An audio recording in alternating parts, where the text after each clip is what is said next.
So I get to talk about a fun and challenging topic. So I was originally an aerospace engineer by training and somehow managed to get sucked into climate science.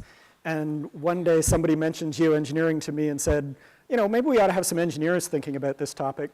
And somehow I managed to get sucked into the discussion about geoengineering.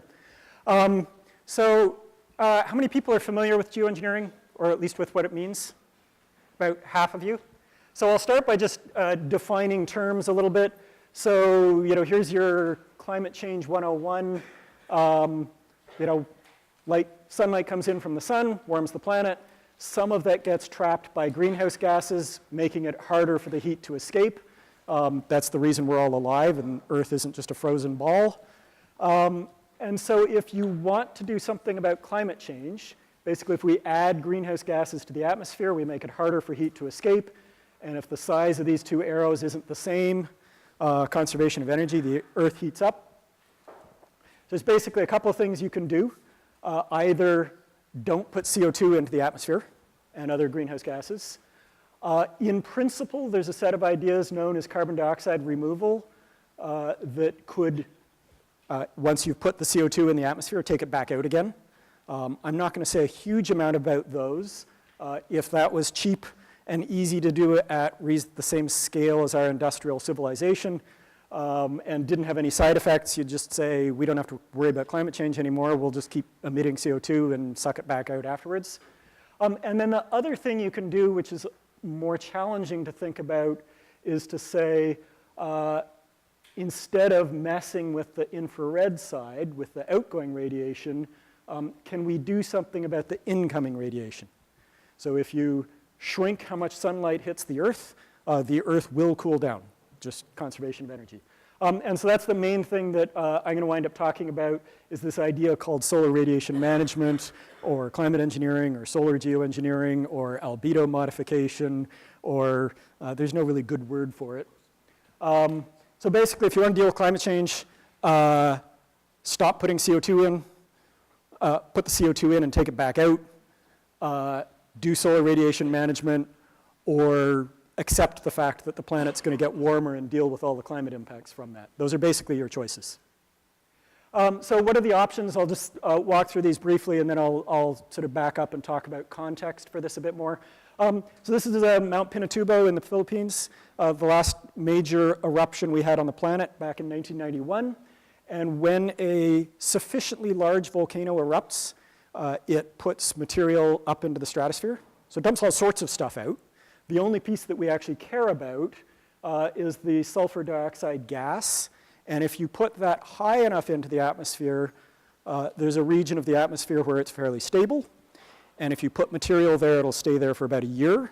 And in the process, it will reflect some sunlight away, and that will cool the planet. So the Pinatubo eruption cooled the planet by about 0.5 degrees Celsius. Every time you have a large volcanic eruption back through time, you'll always see a slight drop in the temperature of the planet. And so the original suggestion for geoengineering was to say, hey, can we just do this ourselves? Now, go fly airplanes or whatever up to the stratosphere, deposit some sulfur dioxide that forms sulfate aerosols that would reflect some sunlight away and cool the planet. The answer is, could you do it? Almost certainly yes. We don't have any cargo airplanes that can get high enough today, but we don't think it's fundamentally hard to do. So you could cool the planet. It's very unobvious whether it's a good idea or a bad idea. I'll say a lot more about that. The other approach that's been suggested, this idea called marine cloud brightening. So this is a picture off the Atlantic coast of Europe, a satellite picture. And you see all of these, what look like linear clouds. At the head of each of these clouds is a ship. That ship dumps pollution out the smokestack. That pollution interacts with clouds, or interacts with the water vapor to form a brighter cloud or a more persistent cloud under the right meteorological conditions. So these points back here are potentially a week after that ship has sailed, and there's still a cloud there up to about a week behind that. So this is much more uncertain. So we know with certainty this works because we can observe volcanic eruptions. This is less certain. You can certainly see at times that ships produce these notable ship tracks. So the idea more or less would be to replicate this. So do wind-powered ships so you're not adding more greenhouse gases at the same time. Spray salt water because that's nice and benign. The salt particles themselves act as cloud condensation nuclei to form more cloud droplets. And in principle, if you take the same amount of water in a cloud, but you divide it up into more and more droplets, because you have more cloud condensation nuclei, then each droplet is smaller, so you get a higher surface area to volume ratio, and you reflect more sunlight. The problem with this is that cloud-aerosol interactions are the most uncertain part of the entire climate system. So this is highly dependent on exactly what the right meteorological conditions are, what the humidity is, and so forth. So it's entirely possible, for example, that you would put aerosols into a cloud, and suddenly that cloud would just rain, and now you have no cloud at all.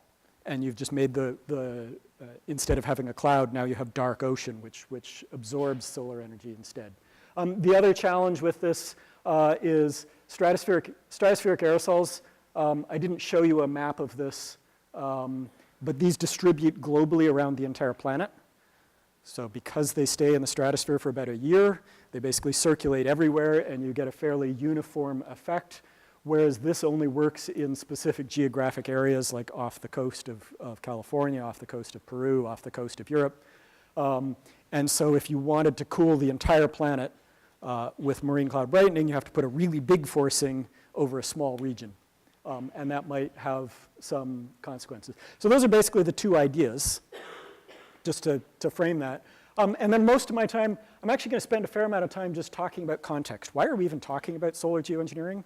Why aren't we just saying, let's go build out all the wind energy and solar power, move to electric cars powered off of renewable energy? Why even think about solar geoengineering? So I'll spend a bit of time talking about that. Then I'll spend a little bit of time just saying, what do we actually know about this subject? About 2 or 3 years ago, I used to somewhat facetiously say that we'd taken climate models and we turned the sun down and noticed that it got colder. We're maybe a little bit beyond that, but in a slightly scary way, we're not a huge amount beyond that. So it's quite clear, I'd say we do not know enough about this subject right now to be making any really informed decisions about it. And then I'll finish up with just commenting a bit about some of the real challenges with this. And a lot of the challenges come on the human side, the social side, and how would you govern this technology if you ever decided to use it. So let me just give you a little bit of history on climate change in terms of context here. So most people sort of start climate change with 1896 with Arrhenius, who basically put 2 and 2 together. So we already knew there was a greenhouse effect. We already knew that CO2 absorbs infrared, and he sort of made the connection and said, actually, if we burn enough fossil fuel, we will eventually warm the planet. And he was Swedish, so he thought that was a good idea. And at the time, human emissions were so small that he basically did some math and said, this is a long way away. In fact, he actually suggested deliberately burning fossil fuels in order for no purpose other than to warm the planet. Must be depressing in Sweden in the winter. So there are 2 challenges that people pointed out. One is the oceans can absorb an awful lot of greenhouse gases. In the long term, everything we stick into the atmosphere will just get absorbed by the ocean, and it will draw. There is so much more CO2 capacity in the ocean than the atmosphere that everything in the long run, you don't have to worry about what we're doing to the atmosphere because it'll all go back into the oceans. And the argument was the oceans are so big that that will happen almost instantly and that it will be impossible to put CO2 into the atmosphere. In about 1957, Roger Revelle and Hans Suess, this is a benefit of nuclear bomb testing. Nuclear bomb goes off, there's all sorts of radioactive material. You get to follow that material through the oceans, and they realize that the oceans are not very well mixed at all, and therefore that we ought to be able to see the signal of CO2 in the atmosphere. So they commissioned Ralph Killing to go measure the CO2 in the atmosphere. He put up a station on the summit of Mauna Kea, and basically only took about 3 years to conclusively show that atmospheric CO2 levels were rising. The other one that I mentioned here, put up here, one of the original arguments against the Arrhenius's theory was that water vapor also absorbs infrared, and so there wouldn't be any extra increase if all of the infrared was absorbed anyway. Gilbert Plass basically showed that wasn't true. This was trying to do improved naval communications in the 50s, and did much better spectroscopic analysis to show that the CO2 and the water vapor absorb different things. So basically by 1960, pretty much the science was settled. If you burn fossil fuels, you get CO2. If you add CO2 to the atmosphere, you will warm the planet. So zero doubt about any of that by about 1960. How many of you were around in 1960? Only a couple of people.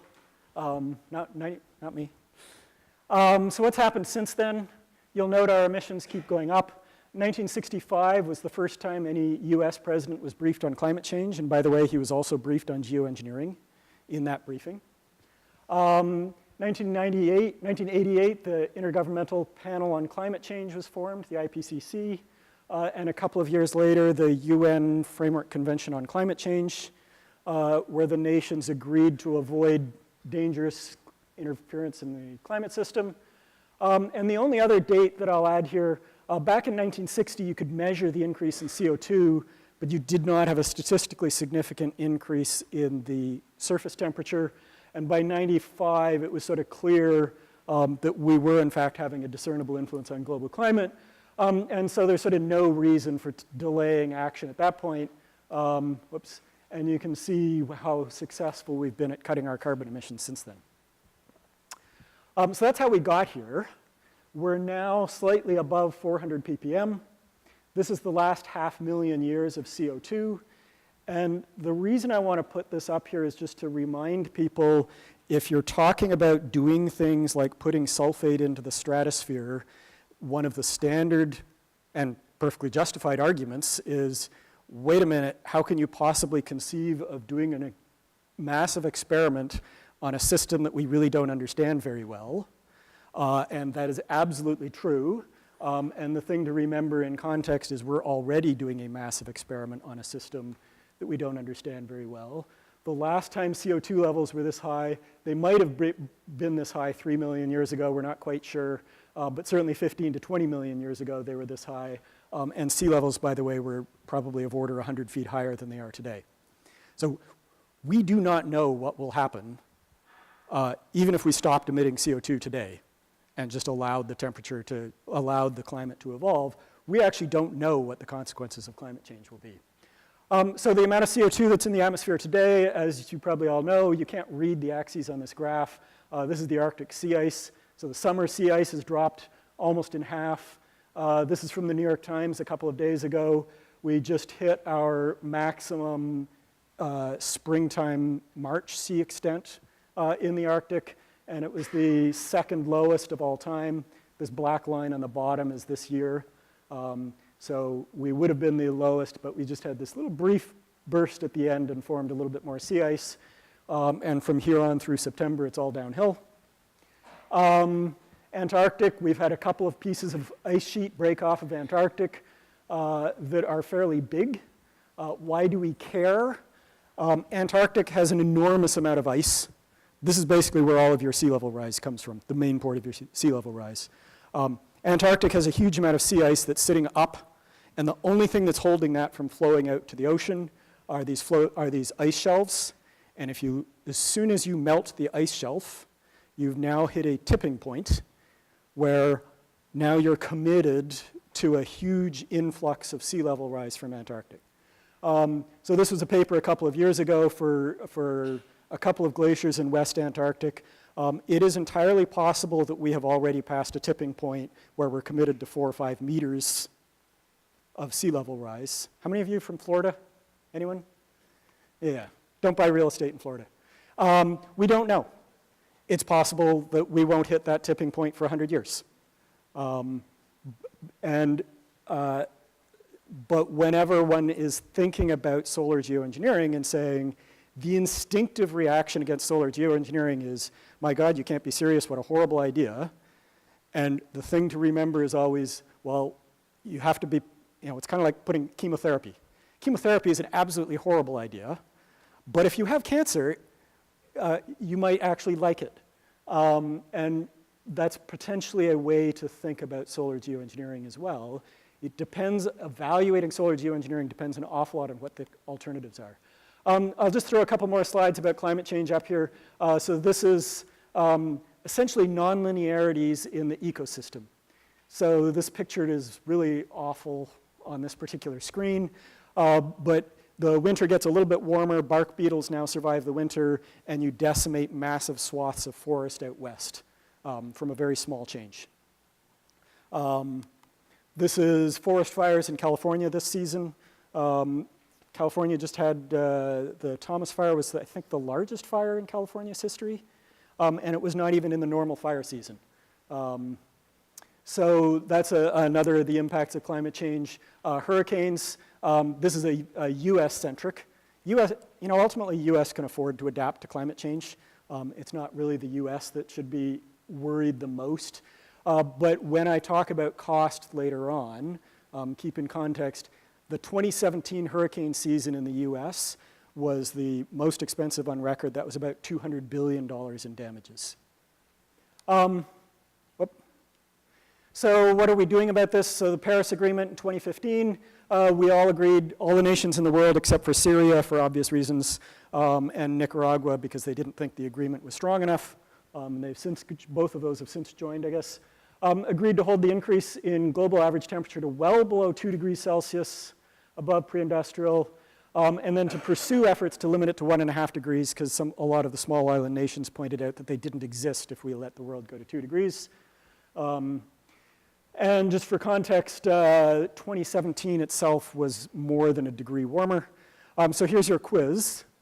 How many people think we're going to manage to stay below 1.5 degrees?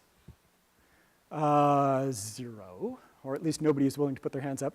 1.5 to 2? A couple people, 2 to 3.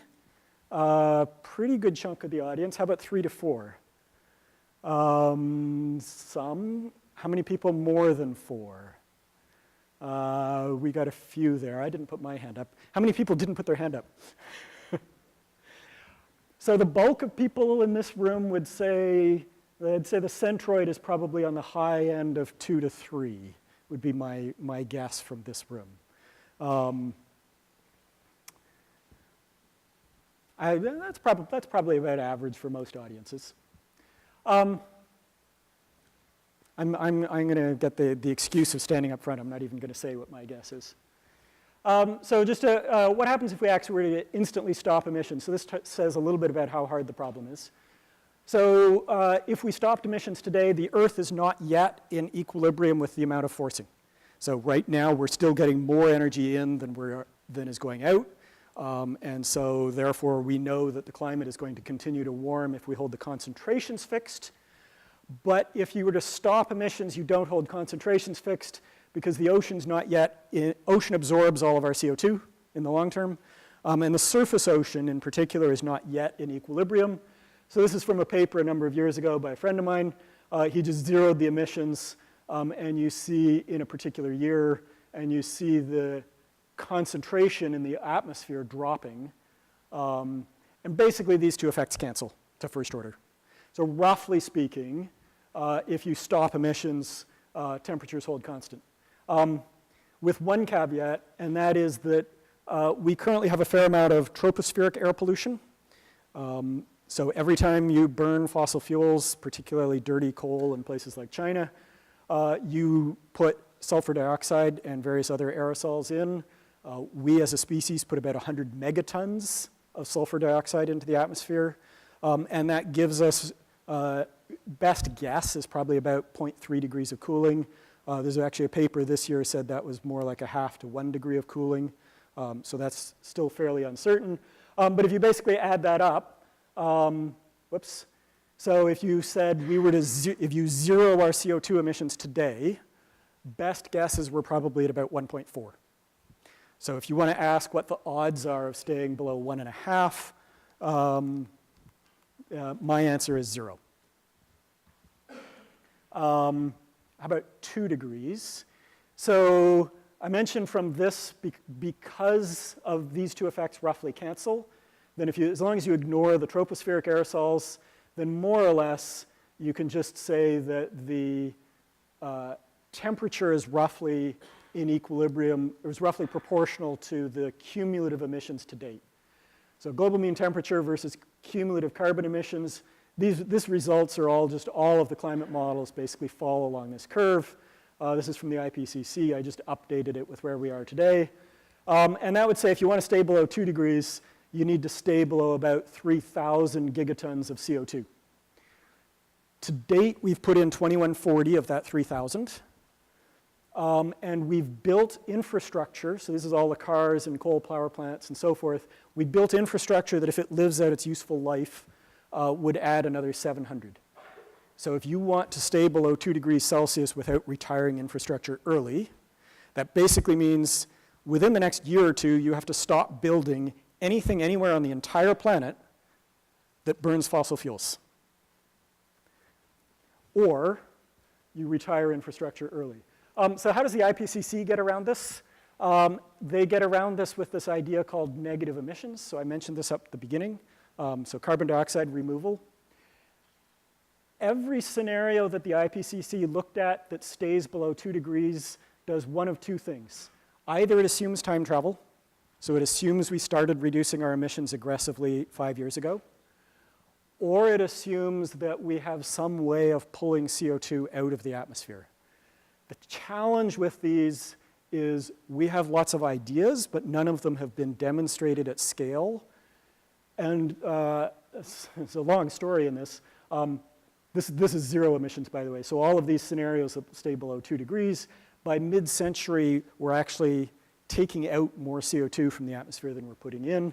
And the approach that wound up buried into all of these simulations is this thing called BECCS, bioenergy with carbon capture and storage. So you burn you grow trees, you burn them in a fossil fuel plant, or in a power plant, and you suck the CO2 out of the flue gas and store that underground. The problem with that is that the scale that was assumed in a lot of these scenarios corresponds to, for example, taking all of India and saying you're no longer growing food, sorry, you're growing biofuel crops. And so the scale that was assumed in these scenarios is not actually achievable by currently existing technology. That's not to say we can't do it, we just don't know how. So let me put all these things together. So business as usual, this is basically just go burn all the fossil fuels in the ground. Some people's preferred approach. Nothing I say changes the fact that we have to cut our carbon emissions as aggressively as possible. We need to transition to renewable energy and so forth. The challenge is, in most pollution problems, when you stop emitting pollution, the problem goes away. With climate change, when you stop emitting, the problem stops getting worse. Right now, the projections are that the best we're likely to do is in the 2.5 to 3 degree range. So if you're thinking if you want to put names to policies, 2.5 to 3 degrees is sort of in the Hillary Clinton, Bernie Sanders camp. In order to cut things more aggressively than that requires much more, it could be done, but it requires more Herculean efforts. So CO2 removal, it can certainly be done. We don't know how fast it can be done. In addition to this idea called BECCS, we know we could suck it directly out of the atmosphere. We don't know what that would cost. Most people would say that's probably more than $100 a ton. And really that's just saying, instead of cutting our carbon emissions now, we're going to assume that our kids are going to go, we'll just let them pay for it in the future. You can plant lots of trees. Unfortunately, there's not enough. If you planted trees on every acre that's been cut down since the beginning of the Industrial Revolution, you'd pull out maybe 1/3 of the excess CO2 that we've added to the atmosphere. So it can be a piece of the problem, but it's not a complete solution. Soil management, Cornell's actually got excellent people in this. Cornell's a particular center of excellence in this area. Once again, it's potentially a piece of the puzzle, but it's probably not enough by itself. So the guess is that if you try to do all of these things at scale, you'll still have some period of overshoot here. And the question then for thinking about stratospheric aerosols or marine cloud brightening is, does it make sense in this interim to sort of slice the top off and prevent the climate from getting worse? One thing I can say emphatically is, if you basically said, oh, this is a get out of jail free card, we could just burn all of our fossil fuels and then just fix the problem with geoengineering. That's a terrible idea. Everybody agrees that's a terrible idea. First of all, solar geoengineering doesn't deal with all of the impacts of climate change, so it does not deal with things like ocean acidification. Second of all, now you're pushing the system really hard in one direction and trying to push it really hard back with a different knob. Something's going to break eventually. And third is, this is potentially long enough as it is. Trying to commit to cooling the planet with all of the fossil fuels in the that we could possibly put in there is committing lots and lots and lots of future generations to dealing with our mess. So this is basically a question. Is it better to follow this blue path than this green path? I don't know. Even if you just ask that question from a purely physical climate perspective, I don't know. And then there's all sorts of societal issues as well. If nothing else, I sort of posed this in an idealized sense, as if you're doing all of this and then rationally asking, do I do some solar geoengineering on top of it? One of the obvious questions is, if I even think about doing solar geoengineering, does that change how much mitigation people do? One of the other comments I can make on this, a lot of geoengineering papers that you pick up and read will spend a lot of time comparing this climate at point 2 to the climate at point 3 and pointing out how different they are. Geoengineering does not affect the climate the same way as if you reach the same temperature target by pulling CO2 out of the atmosphere. Whoops. But all of our climate model simulations say, although these climates are not the same, they are much closer to each other than either of them are to this climate. So it's important every time you pick up any paper and you read it and it says geoengineering will do X, is that X relative to point 3? Is that X relative to point 1? And a lot of papers are very fuzzy in what they mean by that, including the forthcoming IPCC is doing a special report on how to meet 1.5 degrees. And they had a section on solar geoengineering. And the entire section basically was completely muddy about that question. And it's, both comparisons are relevant. So let me be a little more quantitative here. So this is, I just put together a scenario. Everybody who was here last week knows what a representative concentration pathway is, RCP. Basically just, we make up a bunch of future scenarios just so that we can have some idea of how the climate might respond to different things. RCP 8.5 is roughly speaking, burn everything in the ground. RCP 4.5 is roughly consistent with the commitments that were made as part of the Paris Agreement to cut emissions. And then I just magically added carbon dioxide removal, CDR, on top of that. And I just said, I'm going to put 15 gigatons of carbon dioxide per year. So that's a big number. But the honest answer is I don't know what's plausible. If you pulled out more starting sooner, you'd get rid of more of this overshoot. If you pulled it out at a higher rate, this overshoot wouldn't last as long. But one of the big observations is even 15 gigatons is a pretty big number, and that gives you overshoots that are measured in centuries. So when you're thinking about, gee, how would we make decisions about this technology, the time scales that we're talking about are truly enormous. One of the other observations here is it's nice to just draw a straight line on a plot and say, well, this is how much cooling we're going to ask for geoengineering. But as I said, the climate at point 2 and 3 aren't quite the same. So this lower plot is just showing the global mean precipitation, just as one variable. And then I'll show you a bunch more plots from another climate model in a minute. So point number 2 here, very robustly in every single climate model, and we understand why, the overall rainfall on the planet is less than it was at point 3. If I were to do the same thing for some other things like the ocean acidification, basically this just doesn't doesn't really affect ocean acidification much at all. So that would more or less follow the, you just put another line on that would basically look the same as the line without any geoengineering. So I'm going to dig a little bit more into some of the specific physics briefly and show you sort of most current climate model results. And then I'll sort of back up and say, well, what are the lessons learned and what are some of the big challenges, and make sure I leave some time for questions. So this is just a different volcanic eruption, picture taken from the top. Like I said, the volcano dumps all sorts of stuff into the atmosphere. The piece that we care about is the sulfur dioxide. So that oxidizes over about a month to this molecule called H2SO4. Anybody remember from their high school chemistry? That's otherwise known as sulfuric acid. The stratosphere is dry. I guess it's only sulfuric acid when it's in water. The stratosphere is dry, but there's enough water vapor. As soon as you get molecules of H2SO4, they combine with water vapor, and they form these droplets. It's the droplet that basically scatters light back to space. Then you get a new molecule of H2SO4, and it can condense onto an existing droplet, or you can get multiple droplets that can coagulate together, and then when it gets big enough, it sediments out of the stratosphere. And that process takes about a month. One of the things I didn't say, by the way, so you're another atmospheric science piece. The troposphere, which is where we all live, is heated from the bottom. So the sun hits the surface, warms the air above the surface. Hot air rises, and so the troposphere is just constantly, the air is constantly circulating.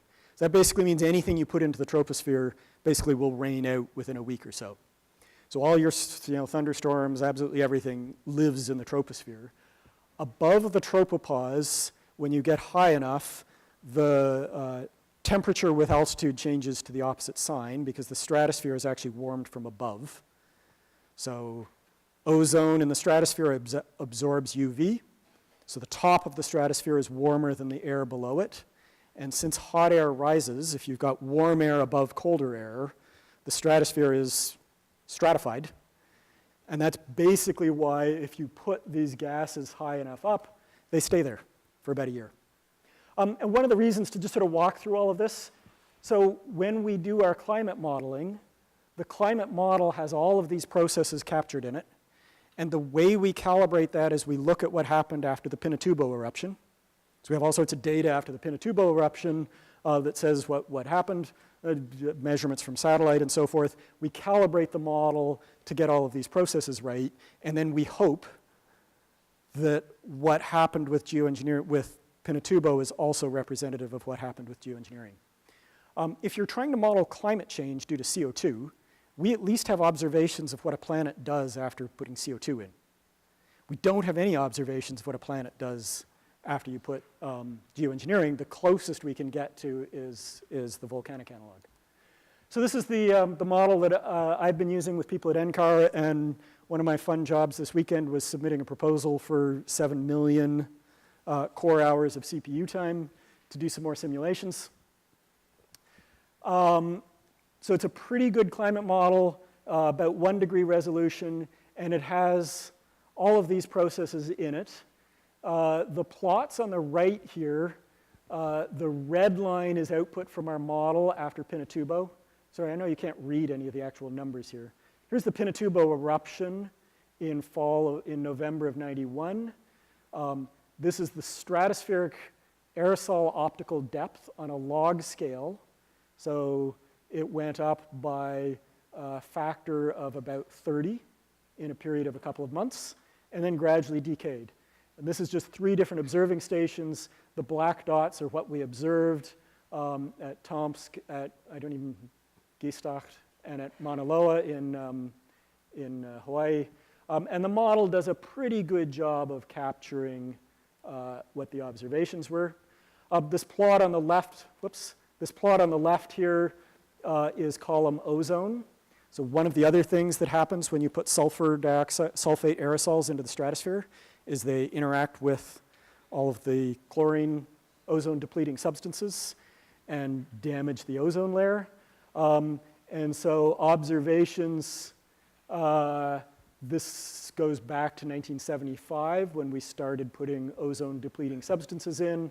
The observations show this big drop in column ozone in the atmosphere that's starting to recover after the Montreal Protocol phased out the ozone-depleting substances. And the model does a pretty good job of capturing that as well. So it's a reasonable model. And then we did something that nobody else had quite done before, which is any time that people were simulating and this is sort of where my engineering hat comes on. When people have simulated geoengineering in the past, typically what they did is they'll say, hey, I've got a climate model that can simulate volcanic eruptions. I'll just put a bunch of aerosols in at the equator and see what happens. And I sort of scratched my head and said, well, nobody said you had to put them in at the equator. If you put all the aerosols in at the equator, you wind up overcooling the tropics and you undercool the high latitudes, which means you don't do as good a job on things like sea ice as you'd like. So we ran the simulation. Oops, these aren't as spaced quite correctly, but so we actually ran the simulation. We put in aerosols at 4 different latitudes, 2 in the northern hemisphere, 2 in the southern hemisphere. Ran the climate model, sort of looked to see how each of those affected the climate, mixed and matched, and designed a simulation where we put a bit of aerosols in at different latitudes in order to try to do a better job.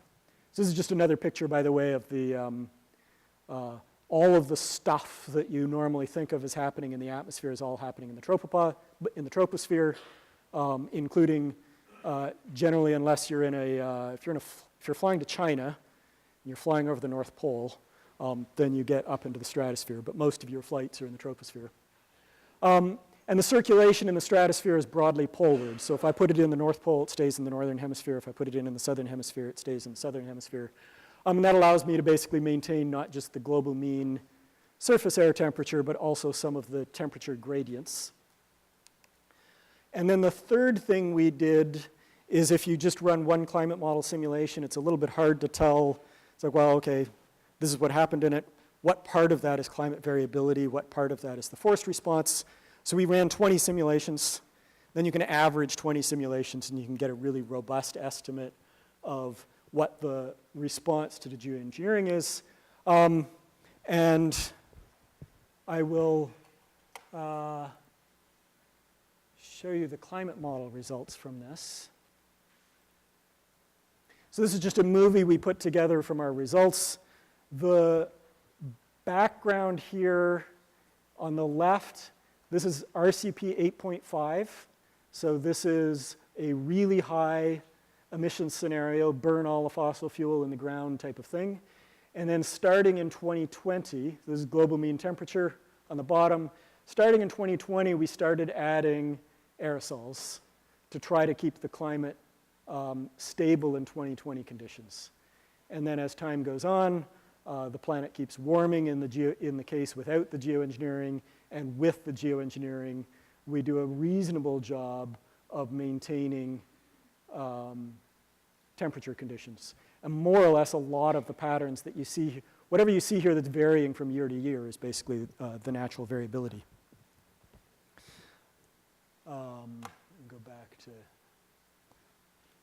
to this.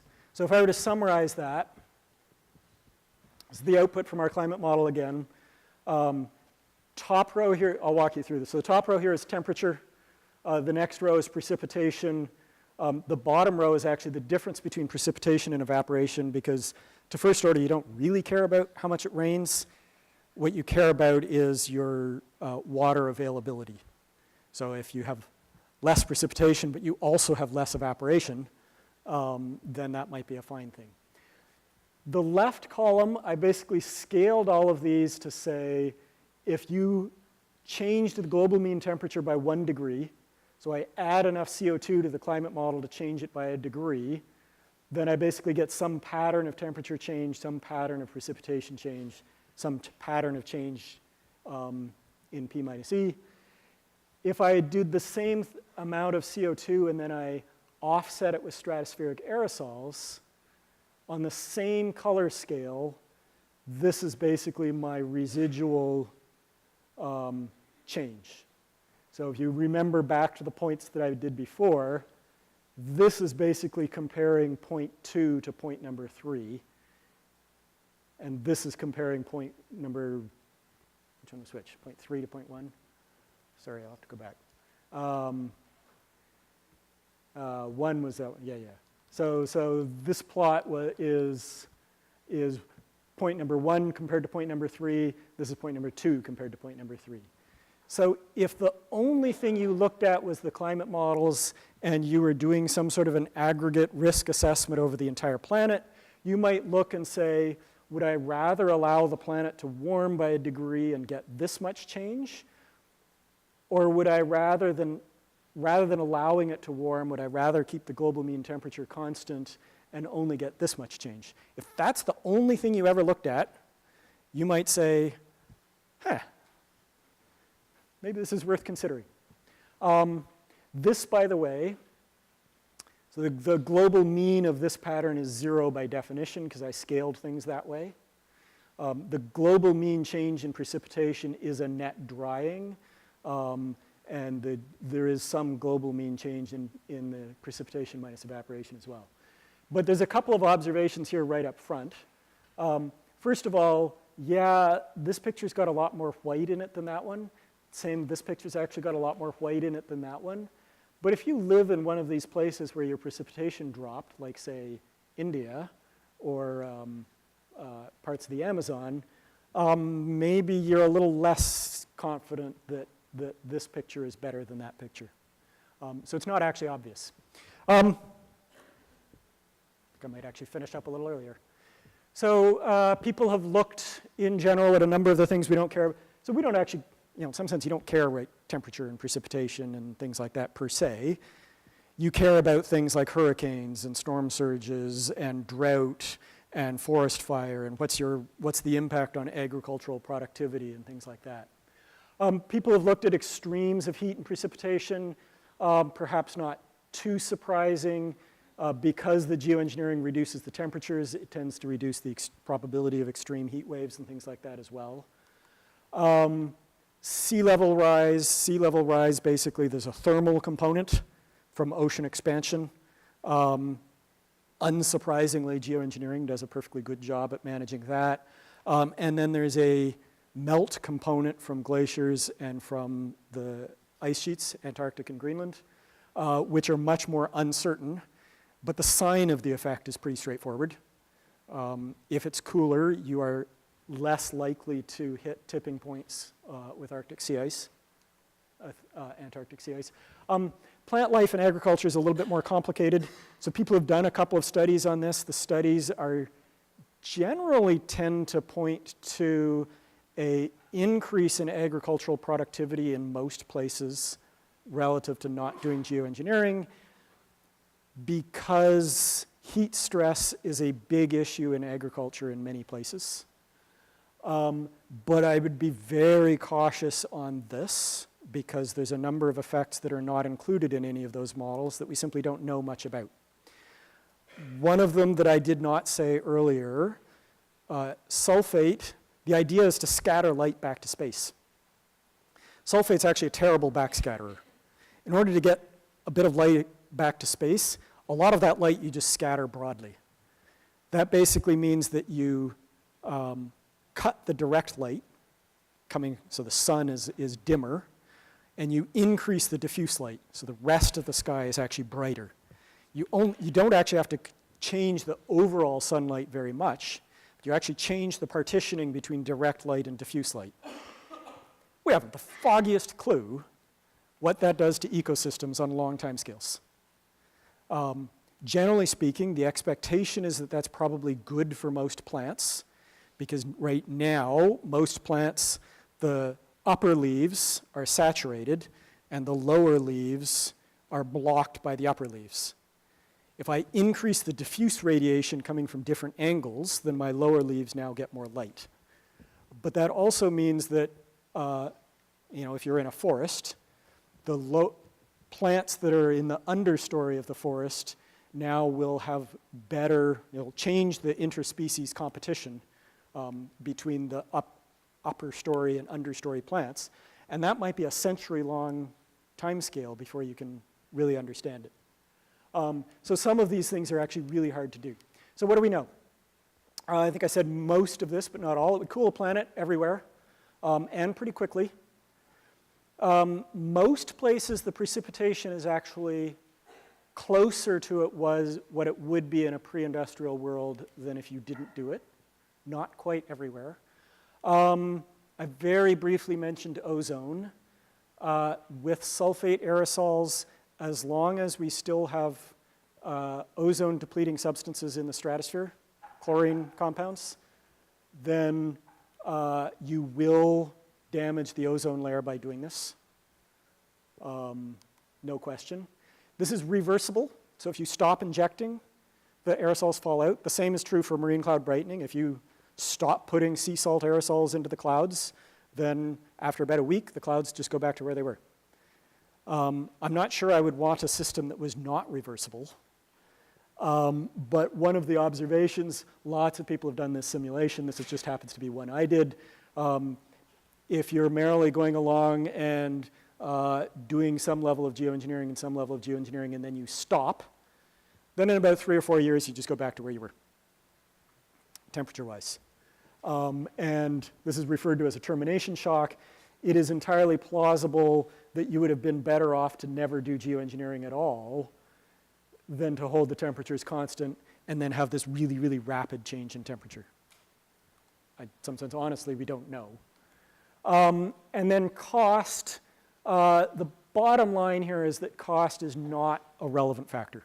So if you remember that number that I put up for hurricane damage in the beginning, the damages in the US from hurricanes in 2017 alone were a couple $100 billion. The cost estimates for doing this are of order 10 billion a year. Maybe we're off by a factor of 5. Who cares? The reasons that you don't want to do this have far more to do with geopolitical issues and with side effects and not with cost. So this picture here, by the way, I should have actually deleted this picture. There was a study back in 2011 that said all you need to do is take a Gulfstream business jet, put different engines on it, and you could get stuff up to the stratosphere. Gulfstream turned around after that paper was published and said, no, you can't do that. This airplane, the wings of this airplane have a service ceiling of about 50,000 feet. So nobody has an airplane that can do this, but it's not fundamentally hard to do. People have talked to Boeing and Airbus and so forth, and I think the answer is, if you give us, say, $3 billion, we'll design an airplane for you. It'll take probably 3 or 4 years to design and test an airplane. So if you've got a spare few $1 billion change in your pocket, if you've got a few $1 billion change in your pocket, please don't do this. I don't think we know enough to do that. So what's the status? So we've done basically curiosity-driven research. There's a bunch of us have sort of said, hey, this would be interesting. Let's explore this. Let's explore that. And I'd say the bottom line is the sentence that I would put, it is plausible. We don't know, but it's certainly plausible that if you only look at the climate response perspective and you ignore all of the societal questions, which I'll get to in a minute, then a limited deployment, so if you're only cooling by a couple of degrees, and I should say in addition to mitigation rather than instead, might reduce many of the climate risks for most people. So if you read carefully, there's like 10 qualifiers in that sentence, and every single one of them matters. But that is plausible enough, and given the consequences of climate change if we don't do geoengineering, that some people like me will, other people disagree, but some people like me would argue we should do more research in this to understand it. At a very minimum, even if you think this is an absolutely horrible idea, and you want to make sure that in 20 years something catastrophic happens, somebody doesn't say, we just need to go do geoengineering right now. You'd really like to be in a position to be able to say, no, please don't do that, here's why not. Or if you were to do that, here's what we think the impacts would be. So it's plausible. We've just barely, I sort of mentioned earlier that a few years ago I'd sort of say we turned the sun down on a climate model and saw that it got colder. We're just barely at the point where we're including the processes in the stratosphere that we know matter. We're just barely starting to scratch the surface of saying Let's actually design a strategy rather than just put stuff in at the equator and see what happens. And then the big thing here is there's lots of stuff we don't know in climate models. So what's the size distribution of aerosol particles that we get when we do this? I have a reasonable idea what it was after Pinatubo. But if you were to do this continuously injecting with aerosols, that's not quite the same thing. If I were to inject SO2 into the stratosphere, what's the spatial distribution of aerosols through the stratosphere? That depends on transport processes and mixing processes. The sulfate aerosol also heats the stratosphere. So it absorbs as well as scattering.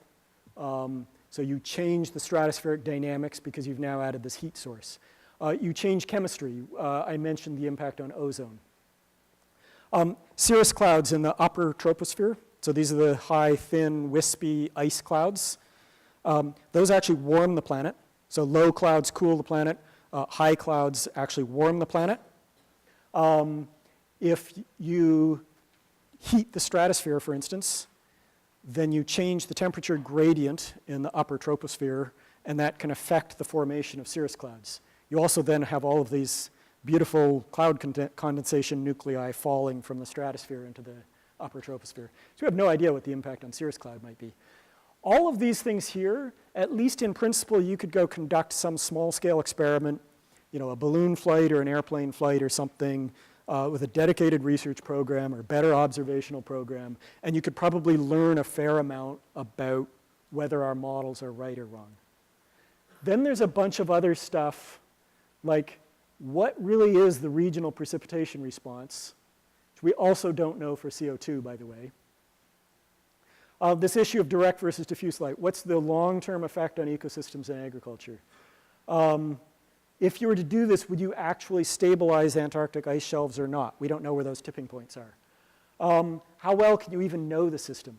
A lot of these questions here, I think there was one other, I accidentally, and how would you even be able to figure out, if you started doing this and then observed the climate changes, how would you even be able to figure out whether those changes were coming from your deployment of geoengineering or whether that was just natural variability? And the reason I put a dashed line here is this is stuff that a well-designed research program could explore. A lot of this stuff, somewhere 15 or 20 years from now, somebody might be faced with a decision as to whether to do this or not, and they still wouldn't know the answers to lots of these questions. And that's going to be a hard situation to be in. I always put the date for when one wants to make a decision to be somewhat after when I retire, so that somebody in this room can make the decision and not me. The only decision we really have to make today is whether we do more research. I was going to animate this so that you could see each one at a time instead of reading the whole slide. This is all the physical science side. This is, I think, my last slide. This is all the stuff that's really hard. So the physical science stuff is, in a sense, easy relative to some of the societal side. So some uncertainty will not be resolvable. If you ask me today, I would say, given climate impacts, basically it's a choice, right? Do I accept these climate impacts? Do I choose to do geoengineering on top of that? I would say the climate impacts that we have today, particularly given our limited knowledge of geoengineering, that's a pretty easy choice. But what happens when the climate impacts get far worse, which they will? How do you manage this question about uncertainty? You cannot do this in a regional way. Everybody on the planet is affected. That is true both for stratospheric aerosols and for marine cloud brightening. How do you design a process that is reasonably fair and includes everybody on the planet who's going to be affected by this in making a decision about, not just about whether to do geoengineering, but how much to do? Once you decide that you're going to do it, well, what temperature do we keep the temperature at 1.5 degrees? I think right now, it's sort of become this thing in the literature of everybody says, oh, there's going to be winners and losers. We have no idea. Maybe everybody will, at least on paper, benefit from doing geoengineering, particularly if the consequence of not doing geoengineering was something like 4 meters of sea level rise. But even if that was true, if I deploy geoengineering, some people are going to say they've been harmed by it. Roughly speaking, 1% of the planet, so what's that, 700 million people every year will experience a once-in-a-century event. So if India this is cheap enough, say India decided we've got a massive crop failure, half our people are going to starve to death, we're just going to do geoengineering, and then the next year there's a drought in Pakistan. Now you have potential nuclear war between, war between two nuclear powers. How do you manage the deployment for centuries, at least, and guarantee that there won't be any interruption in that? And then this final question, how do you ensure that even talking about this doesn't become an excuse not to mitigate? So these in some sense are the harder problems. I probably forgot a few. You can probably add another half dozen to this list. But I could easily talk for another, there's lots of stuff I could talk about for another hour, but I think what I'm going to do is I'm going to stop and take questions at this point.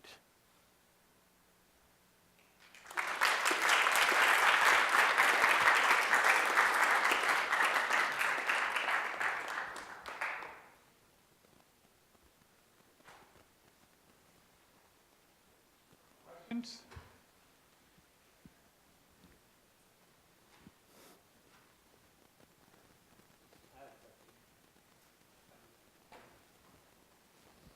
Maybe this is one of the kinds of things that could go on your list.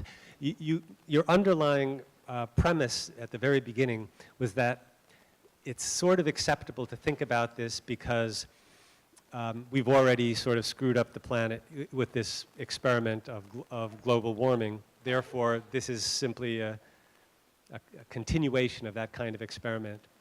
But my question is, what would you think about this kind of geoengineering if the causes had nothing to do with human intervention? Let's say in a larger time frame, 100,000 years, and there's glaciation. Would you think it's reasonable to try to stop those kind of large planetary movements of glaciers and ice ages and so forth? Or is it only because humans did this that you feel it's okay? For starters, I didn't necessarily say whether I think it's okay. My personal view is that it's okay to think about. And as I said, there are people who disagree with me on that question as well.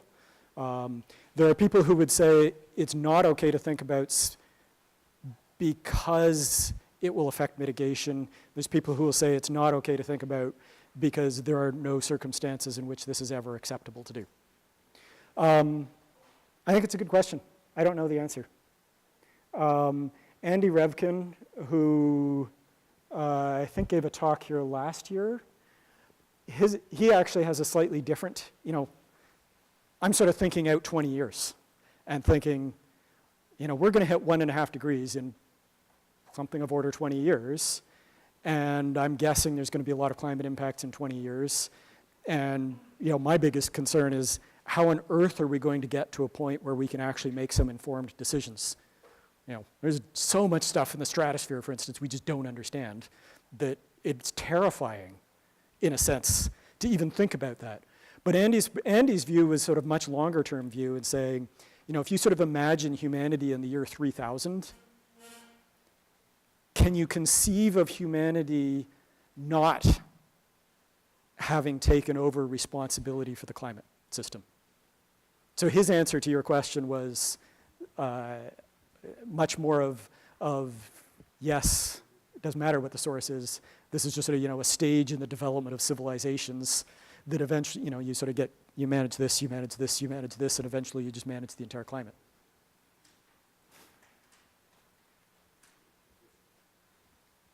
Another question? I'll just yell and I can repeat it. If 3 degrees C is inevitable, who are the folks that are researching how we live with that in 2050 So the question was, if 3 degrees C is inevitable, who is researching how we live with that, how we adapt to that with 9 billion people on the planet? That is an incredibly good question. So first of all, it is certainly possible to stay below 3 degrees. It's just not the current trajectory that we're on, and it practically requires way more massive transformation of our energy, more rapid transformation of our energy system, and massive deployment of CO2 removal. So it could be done to stay below 3 degrees, probably. I think the big challenge is we don't really know what a 3 degree C world looks like. And one of my observations would be, if you look at turmoil in Europe over the Syrian refugees, with a few million people fleeing conflict, what does the world look like when you have, a few 100 million or a 500 million climate refugees? So one of the observations that I haven't completely grappled with myself is, you look at these sorts of questions and you think, this looks like a really major governance issue.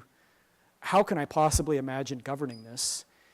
Part of the answer to your question might be that the easiest way to govern climate change is to do geoengineering. I don't know, that's maybe not an optimistic answer, but it may be, so I have had conversations with people who work for the US military. The US military is perfectly aware that climate change poses major security issues, primarily because of migration. And they wanted to understand, is this something that they should be thinking about? And if you want my guess is that they probably have secret back channels to talk to Boeing as well. So they actually have some idea of what this, more concrete idea of what this would cost and to do something about it.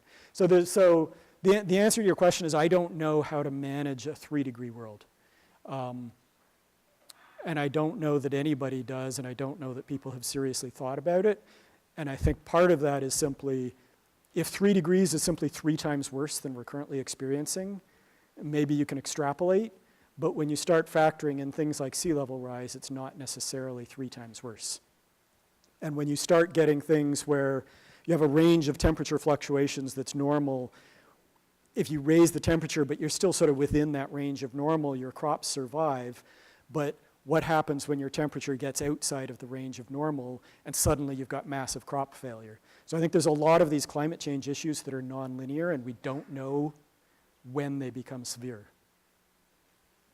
So, I don't know, was that a hopeful or a non-hopeful answer to your question? I can at least say I can guarantee that the human species will not go extinct from climate change.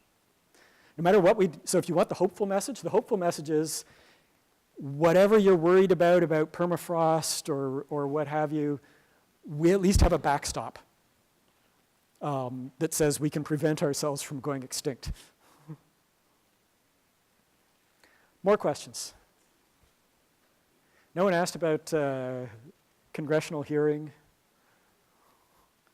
I added these extra bullets here. There are people who would say, we just shouldn't even talk about this because it's playing God.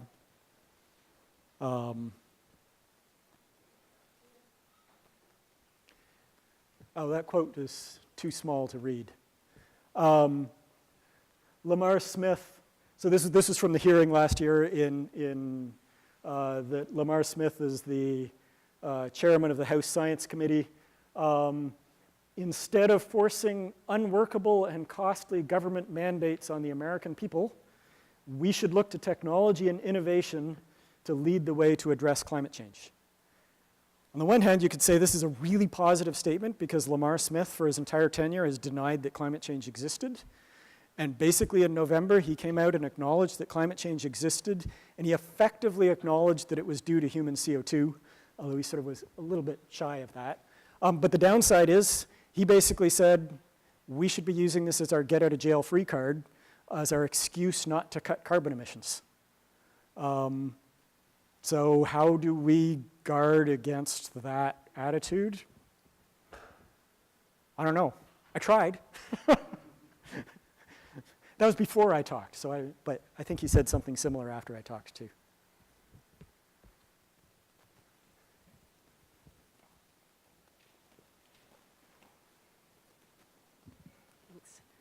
Can you talk about the eventuality of can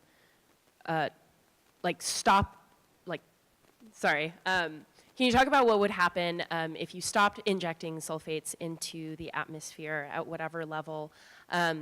You said that the warming process would continue, but what about all of the emissions that had gone on during the time that you were injecting? What impact could those have?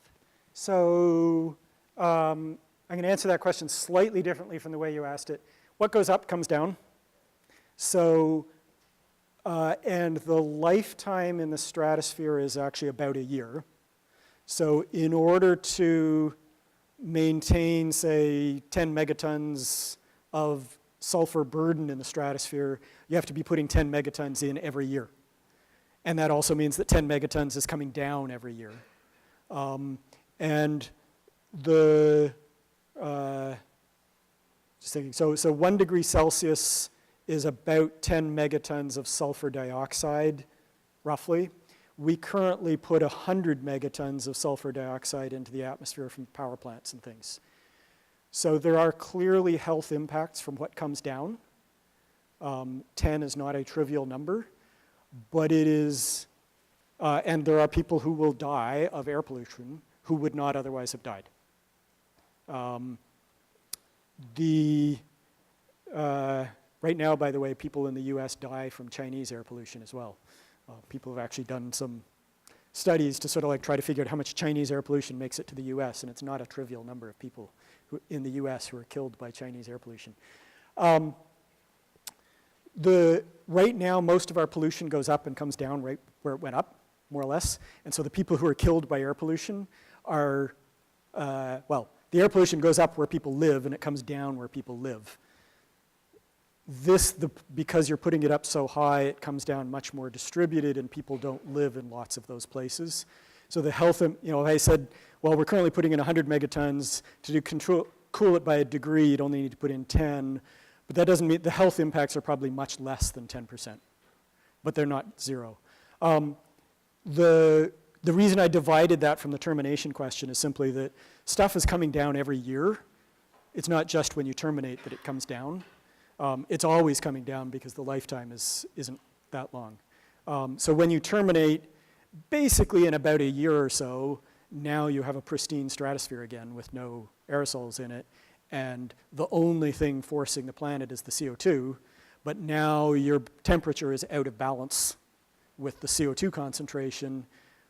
Your incoming arrow of energy and your outgoing arrow of energy aren't the same. And so your planet warms up.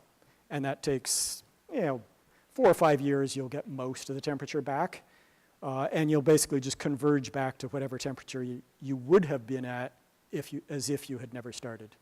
The same thing is true with marine cloud brightening. If you stop injecting, the clouds go back to how they were after about a week. But the dominant time constant there is how fast the planet responds, not how fast the forcing disappears. So it's basically the same issue with both of them. Did that answer your?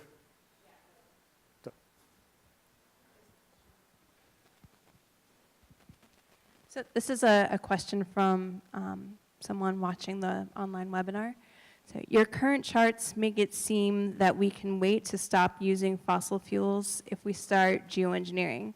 This is the skip mitigation, just geoengineer point of view. What charts can help audiences, for example, Lamar Smith, from reaching this conclusion? That's a good question. That suggests my charts are not the charts that I should have, because that's not the point that I wanted to get across. So I should change my charts to make sure they get the point across more explicitly. I think I did actually have a backup one that I skipped. There it is. Whoa. I was getting rid of some of my slides because I thought I had too many. So if you use this as an excuse not to mitigate, then basically you're using solar geoengineering to fill in all of that for you. And that's basically where you get to large forcing for a long period of time. The other thing, that period of time is tens of thousands of years. That's not centuries. And that forcing, we have enough fossil fuels to cook the planet, I think. The other piece of this is, just to be clear, geophysically, I sort of put this, maybe we could limit to 2.5 degrees. Geophysically, we can limit it to 1.5 degrees. All we have to do is stop emitting carbon dioxide tomorrow, and we will stay below 1.5. There is no question that we can do more aggressive mitigation and limit the climate rise to 2 degrees as well. I didn't go into all of the details of that. There's certainly lots of stuff in the price of renewables that's optimistic and so forth, but it is really hard. That, like I said, so that basically means we have to cut our fossil fuel consumption, our building of fossil fuel infrastructure really quickly. So my intent wasn't to say we can afford to delay. My intent was really to say even aggressive mitigation starting today is still going to have some climate consequences, and maybe we ought to think about this as a possible additional element. That's what